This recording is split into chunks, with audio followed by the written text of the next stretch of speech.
everyone, so today is my rest day and wala akong magawa, so I decided na mag-vlog. And for this topic, I just want to share with you my personal experience during the medical process when I was applying here in Canada. So it was September 2019, so I got the medical request sa agency ko, and dalawang options lang yun IOM or St. Luke's. So nag-decide kami na IOM.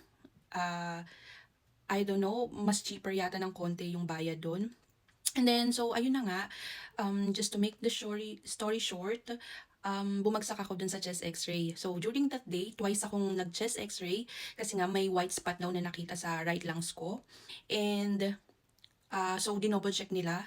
And, so confirm na may spot na nakita sa akin. And then they request me to undergo the sputum test just to confirm na hindi yun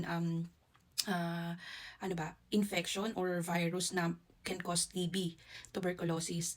So the following day din na nagpa-appointment ako, nagpa-schedule ako na mag TB test, sputum test. And confident naman ako kasi bago ko gawin yun is kakatapos lang ng annual physical exam ko doon sa previous job ko, and nag-apply ako sa panibagong job which is SM, and all chest x-ray clear ako.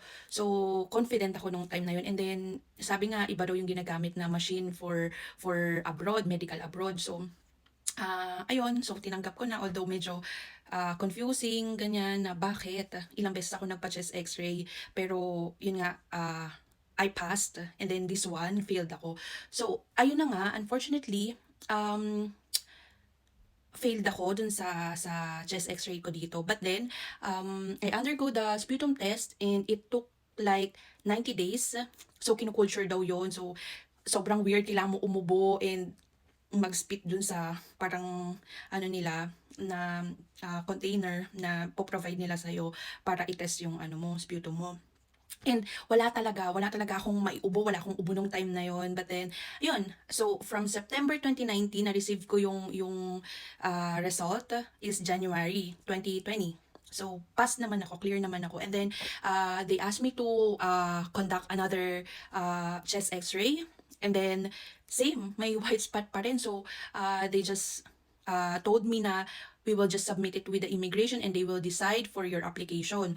So, ako noon parang, oh my God, anong gagawin ko? Clear naman, pero may white spot, ano ba yon? So, worried din ako at the same time. So, pero eventually, by February, same year, I got my visa approved.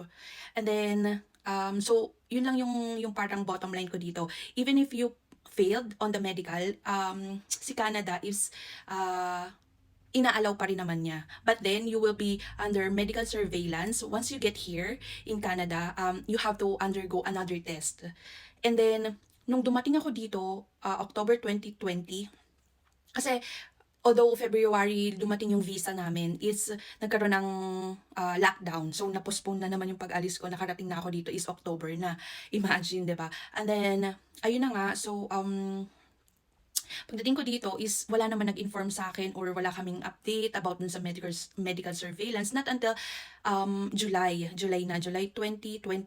So non-compliance ako. Naka-receive ako ng email sa IRCC na kailangan ko mag-comply dito and so on. So ayun, same thing, nag-sputum test ako dito which is negative ulit, and then hindi pa rin sila nakontento, may parang final test na blood test na siya, and ayun, negative naman. So, thankful ako na negative siya. And, ayun lang. So for me, yun sa mga nag-aalangan dyan, nag-aalala, na once na nag-failed sila sa medical is baka hindi sila ma-process. So, same thing na nangyari sa akin. Kaya gusto ko i-share yung experience ko is, okay, mawala ng pag-asa kasi inaalaw naman, even if you pass, as long as negative yung result ng sputum nyo. And, para lang clear na, ayan, negative talaga ako. Negative TB. So, sabi dito, the result of your blood test collected on May 17, 2023 have come back and shows that you do not have tuberculosis infection. Further follow-up for TB is not needed. So, yun. Clear tayo guys. Wala akong TB and healthy ako. Pero somehow, worried ako kung ano talaga yung white spot sa lungs ko. Normally, pag sa puyat daw yun or sa pagod. So, yun yung siguro yung mga dead bacteria na may possible na matrigger kapag sobra mong inabuso yung katawan mo. Ayun, so guys, same thing. Even if after 3 years, like this year lang, nagpa-medical ako for my PR application, is I failed din. Nandun pa rin yung spot, same sa ano, I don't know kung ano yun. If may idea kayo, just help me with that. Comment nyo lang yung idea nyo and I'll take some time to read it. So, ayun lang. Thank you so much. I hope may naiambag ako sa inyo. Alright, see you on my next vlog. Take care.